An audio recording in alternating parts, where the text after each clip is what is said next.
asi sme trafili do toho, čo tu bolo treba, lebo teším sa, že aj veľa ľudí prišlo z tých bytoviek dookola celého toho sídliska a je to len pokračovanie našej vízie vedenia mesta, že tie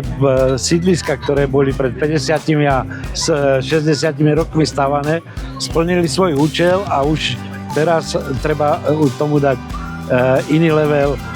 iný priestor a priestor taký, aby sa tí ľudia mohli stretnúť, lebo z tohto sídliska veľa ľudí odišlo, zomrelo, prišli tu noví, mladí, nepoznajú sa z iných miest, z iných obcí a tu je ten priestor, kde sa stretnú, je tu detské ihrisko, kde sa mamičky s deťmi stretnú, je tu na cvičenie, ktorý chce, sú tu vyvýšené záhonky, či bylinkové, či na zeleninu,